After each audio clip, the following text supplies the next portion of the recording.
tickets in just a couple of years. First, there's the issue of musical growth, or lack thereof. Many critics and fans have pointed out that It's Only Me doesn't sound very different from Baby's earlier work. In hip-hop, artists often need to evolve their sound to stay relevant. But it seems like Baby has been sticking to the same formula. Second, the production on the album is part of the problem. The rapper worked with many of the same producers, like ATL Jacob, Tay Keith, and Wheezy. Now, while they— What the fuck I gotta do anything? Hey, I get my intro though. YouTube! What's going on, YouTube? It's me back on the fucking video, back with a motherfucking reaction, man. You know what I'm saying? I ain't even gonna lie. They got hit 500 subscribers today, man. At 12 o'clock last night, I hit 500 subscribers. How? I ain't gonna lie.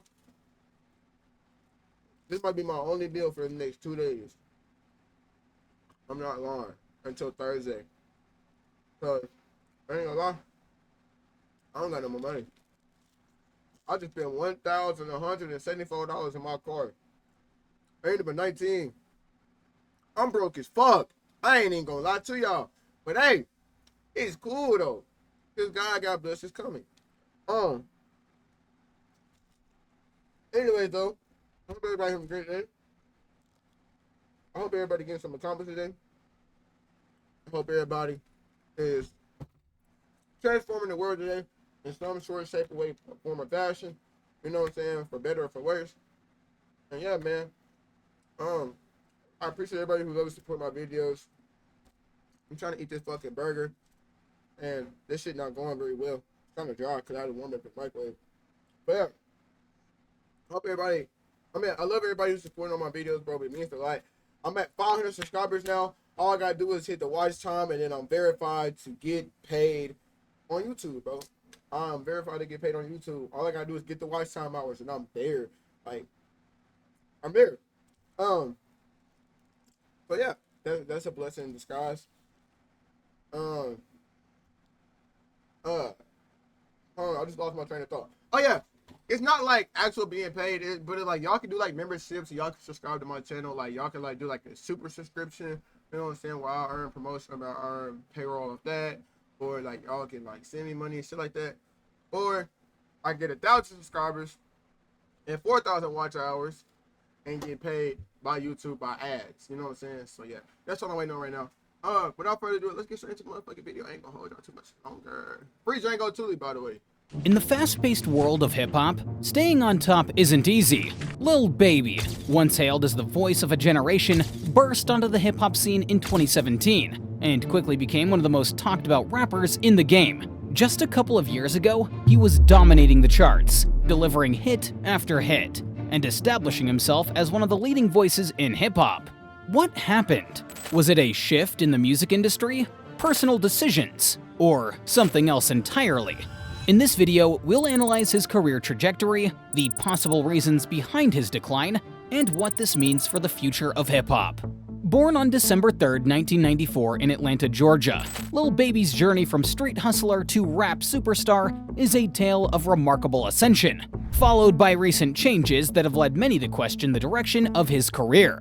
To understand what's really going on, we need to go back in time. Before he was Lil Baby the rapper, Dominique Jones was just another guy trying to make it in the tough neighborhoods of Atlanta. From 2012 to 2014, he was knee-deep in the streets, selling drugs and getting into trouble with the law. This wasn't just a phase for Baby either. It was his reality. He had multiple run-ins with the police. In 2014, things came to a head when he got caught up in a high-speed chase. He tried to escape arrest, but it didn't work out. This led to a 2-year prison sentence for marijuana possession with intent to distribute. It seemed like the rapper's future was heading in a dark direction.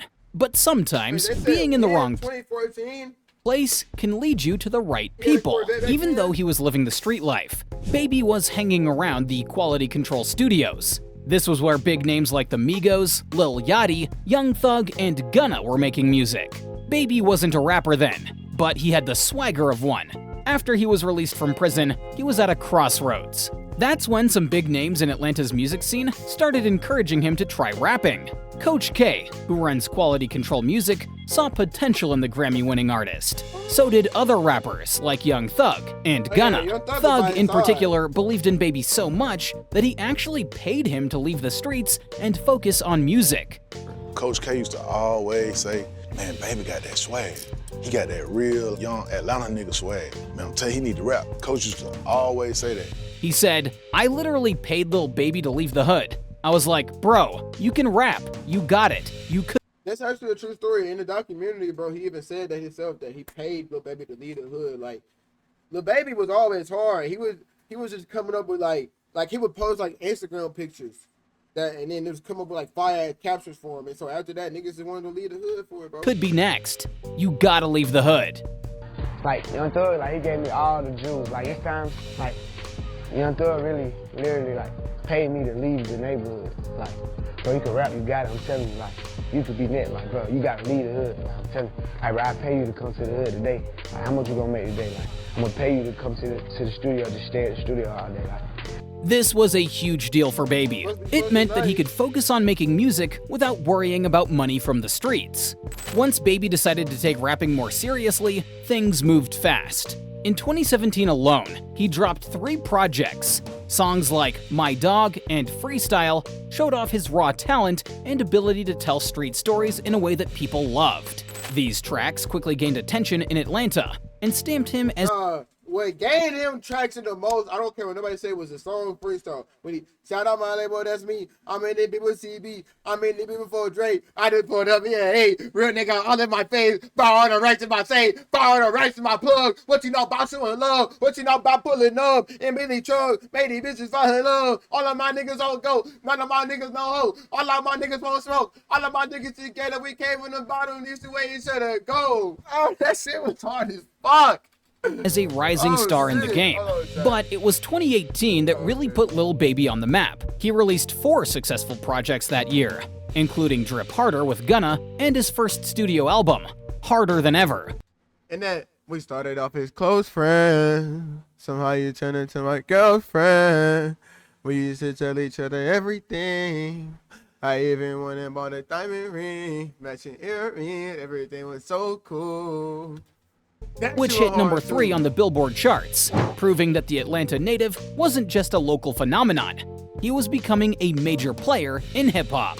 One of the biggest moments of Baby's early career came when he collaborated with Drake on the song Yes Indeed. This track reached number 6 on the charts and introduced him to a whole new audience.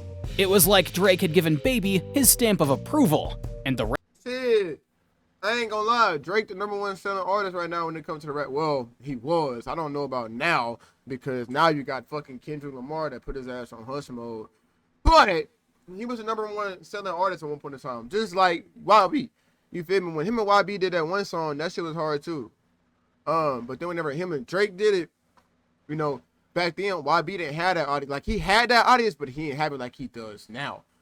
Now YB has that Drake audience, but back then he ain't had it. Back in like 2018, 2019, he ain't had that Drake audience. But nowadays, like when it comes to Drake, bro, Drake, I just don't. I ain't gonna lie, bro. He got them songs. It's more like his own songs though. That like that. I wasn't hiding my kid from the world. I was hiding the world from my kid from empty soul. You know what I'm saying? Like, that shit was hard. You know what I'm saying? Back in the I know you miss me. Oh, it's gonna be if it ain't me, oh baby. Oh no, that was Lil Baby. I'm tripping. My bad. rest of the world took notice. But if you think 2018 was the year Lil Baby broke through, 2020 was the year he truly dominated. His album, My Turn, which came out in February 2020, was a massive hit. It sold 197,000 units in its first week and gave Baby his first #1 album.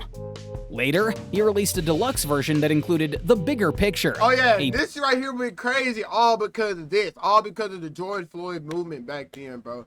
That it's bigger than black and white. It's a problem with the whole way of life. You can't change overnight. And that's why that shit right there went crazy. Powerful song about the Black Lives Matter movement. This track became his first and only #1 single to date. My Turn was not just a momentary success, it became the biggest album of 2020 worldwide. outperforming pop giants like Taylor Swift and Harry Styles. This solidified Lil Baby's status as one of the most sought-after artists in the industry. You see how Juice WRLD up there on that list though too, right? Proved that he wasn't just a rap star, but a music star, period. He became a feature favorite, collaborating with a wide range of artists from Lil Durk to DJ Khaled and Post Malone. Everyone wanted a verse from him. His feature price reportedly went up to around $300,000, showing just how valuable he had become. The good times kept rolling into 2021 and early 2022. Baby teamed up with Lil Durk for a project called The Voice of the Heroes, which also hit #1 and sold 150,000 units in its first week. At this point, it seemed like he couldn't miss. Even Kanye West called him his favorite rapper. The 4PF boss was riding high, with a string of hits, numerous accolades, and the adoration of fans and peers alike.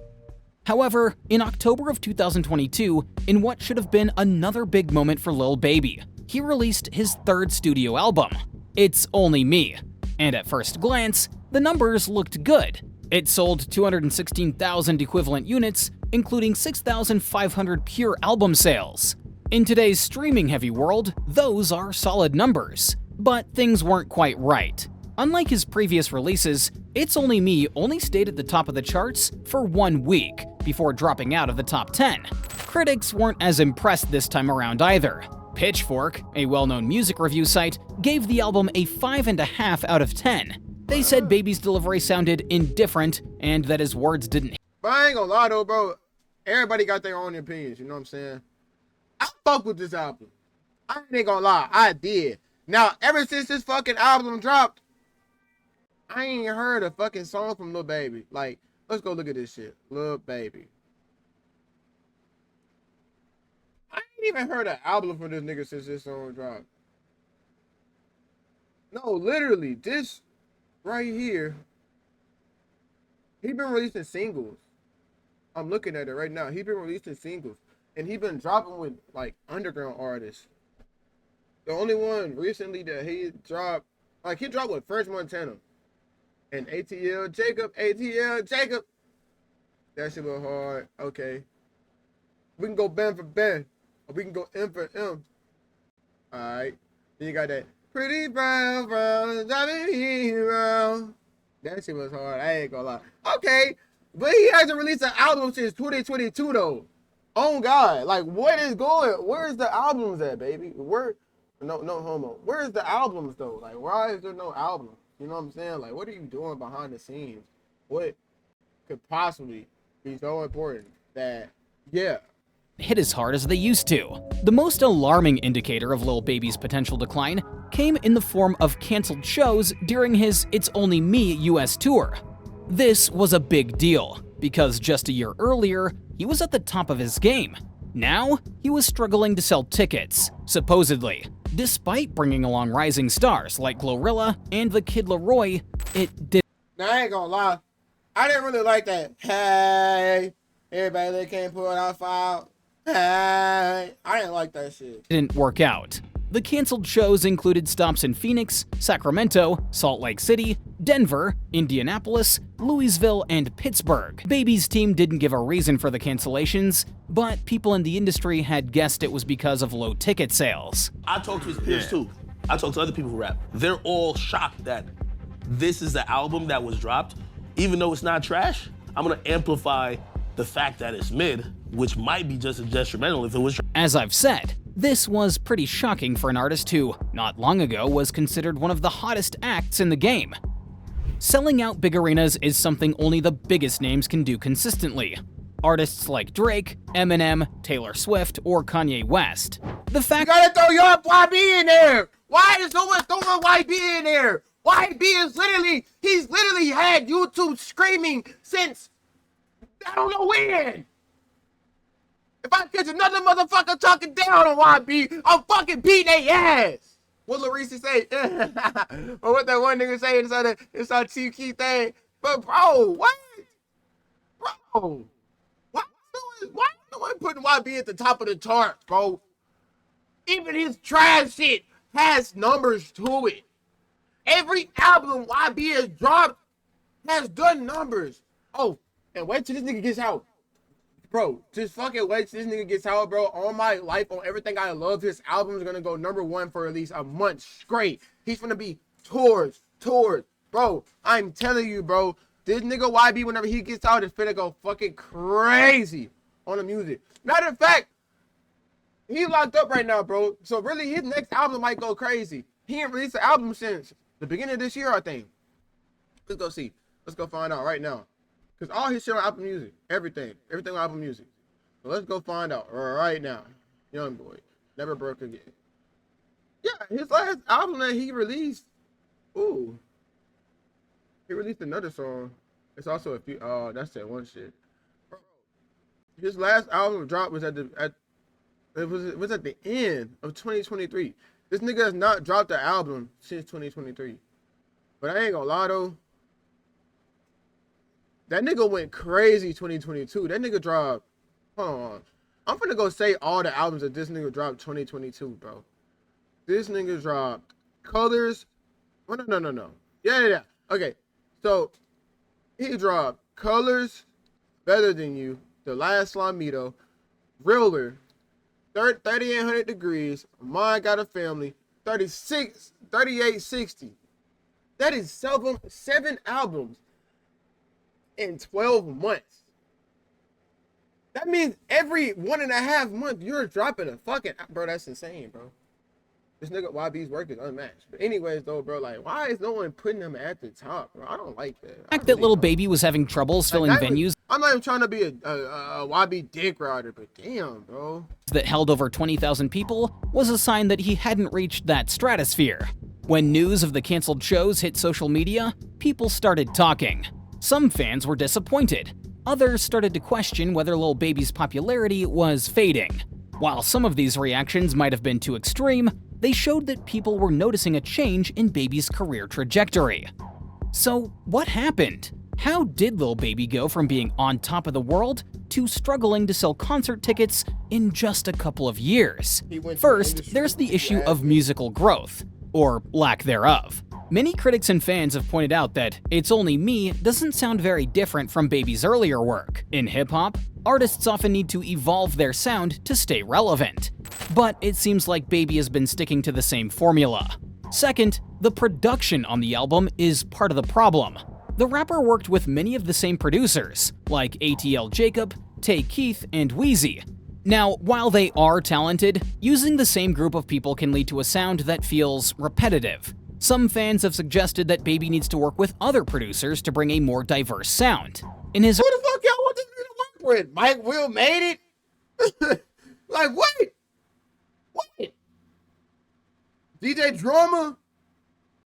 Who the fuck else? These niggas, bro, the niggas that he just named bro. Why he just named? So I could be 100% factual on this. The niggas that he named, bro, are niggas that make most of the, I can't even fucking. early They make most of the beats though. Work, Baby was known for honest, raw stories about his life. But on this album, many of the lyrics felt generic, focusing more on his fame and success than the struggles and experiences that made people connect with him in the first place. Okay. And then there's the issue that nobody likes to talk about. Lil Baby's rapid rise to fame might have actually contributed to his current creative struggles. When artists blow up quickly, there's always a risk that they'll lose touch with what made them special in the first place. Baby's life has changed dramatically since his days in the streets of Atlanta. Now, he's hanging out with billionaires and celebrities. While this is usually seen as a good thing, it can create problems. It's possible that he has lost touch with the experiences and feelings that made his early music so powerful. To sum it all up, this pursuit of a broader, more mainstream appeal may have been premature. He's been in commercials for Axe body spray and has made appearances on TV shows that some fans feel are out of character for him. While it's natural for artists to How was it out of character for a motherfucker to go on a fucking TV show? Niggas can't go on a fucking TV show because they're a fucking rapper. What?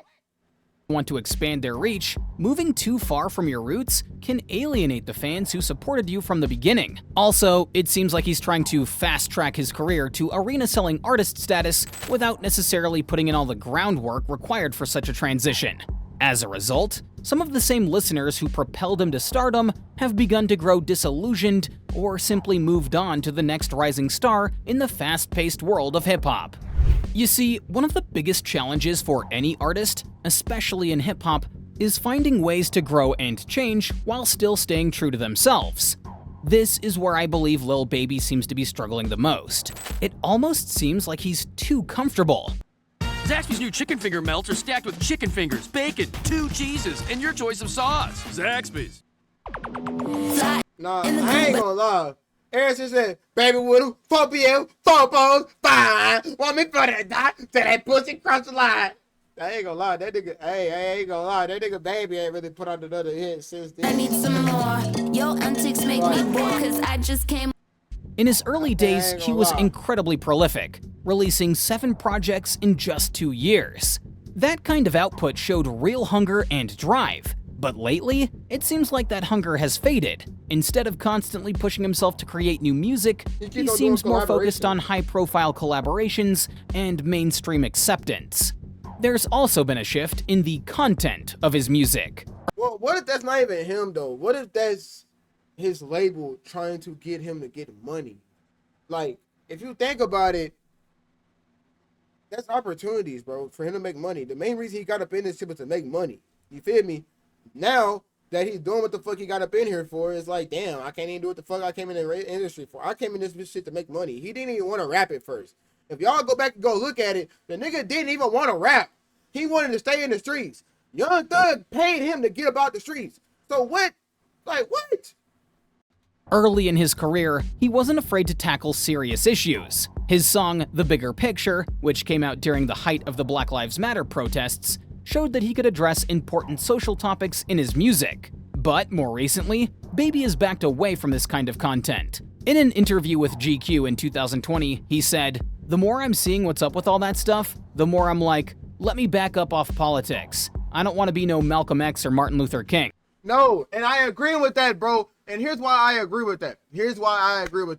When it comes to the Black Lives Matter movement, Black Lives Matter only matter whenever it's white people killing the black lives. But when black lives and other black lives are killing each other, black lives don't matter.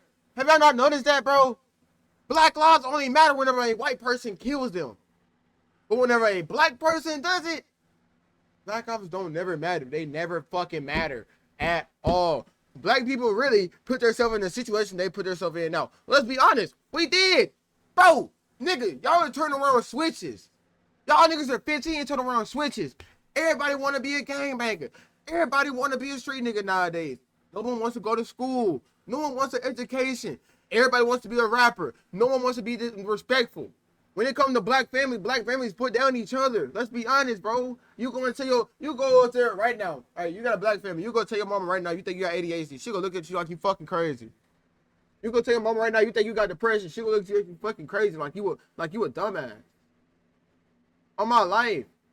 You go tell your mama I'll be having suicidal thoughts. She gonna look at you like, nah, that you ain't this and that. Blase. What? What? Nah.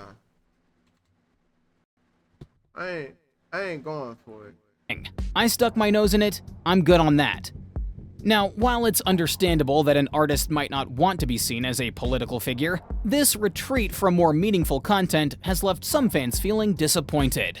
The combination of repetitive musical styles and less engaging lyrical content has led many of them to feel that Lil Baby isn't giving them the same powerful, authentic stories that made them fall in love with his music in the first place. Now the question is, can Lil Baby turn things around? Well, the answer to that question is not so simple. Despite the recent setbacks, it's premature to write off the 29-year-old's career. He still has time to course correct and reclaim his position at the top of the hip-hop world. However, doing so will require a concerted effort to address the issues that have led to his recent struggles. I think he needs to reconnect with the hunger and work ethic that characterized his early career. That same drive that led him to release 7 projects in 2 years needs to come back. But this time, the focus should be on quality and innovation, not just quantity. Musically, the bigger picture artist might benefit from stepping out of his comfort zone. This could mean working with new producers, trying out different styles of beats, or even experimenting with new flows and delivery styles. Collaborations could also play a big role in his comeback. While he's already worked with many big names, teaming up with artists outside his usual circle could introduce him to new audiences and inspire him to try new things creatively. When it comes to lyrics, he may need to find a way to tell authentic, compelling stories again. While it's natural for an artist's subject matter to change as their lifestyle changes, finding ways to stay relatable is crucial. Baby could balance stories about his current lifestyle with reflections on his journey and the issues affecting his community. This might help him reconnect with his core fan base while still appealing to a broader audience. I feel like if Baby wanted to come back on top, I feel like he could if he wanted to. Honestly, I feel like right now he just doesn't care. But like I said, he didn't even want to rap in the first place. You cannot, like, if someone just doesn't have that drive, that talent, that hunger, like he has the talent, but if he just didn't have that drive in the first place, what makes you think he's gonna have that drive and that fruition to do it now? You know what I'm saying? What makes you think that he didn't even want to rap in the first place? The only reason he did is because Young Thug wanted to pay this man $100,000 to get about the fucking streets. But then again, that's actually the hardest part, doing what you need to do to get back in the game. But it's not like he lacks the motivation to do it. His career right now is at a crossroads. The canceled shows, mixed reactions to his latest album, and increasing criticisms of stagnation indicate that he's facing major challenges. But with this nigga always had the iciest jewelry. His talent, past success, and industry connections, he's got what it takes to stage a comeback. If he truly wants to reclaim his position as one of hip-hop's leading voices, the next move he makes will need to be his best one. It's up to Lil Baby to show that he's got what it takes to regain momentum and keep rising in the competitive hip-hop scene. Hearts, stars, and horseshoes, clovers and blue moons, unicorns, rainbows, and tasty... I was gonna worry about a fucking ad. Oh my gosh, chat. Chat, I didn't even have to... I'm sorry, chat. I'm so sorry. Hey, it'll be okay though. Y'all still gonna see this shit. Either way it goes. I'm not redoing this shit. I'm not gonna lie. But yeah, I fucked up.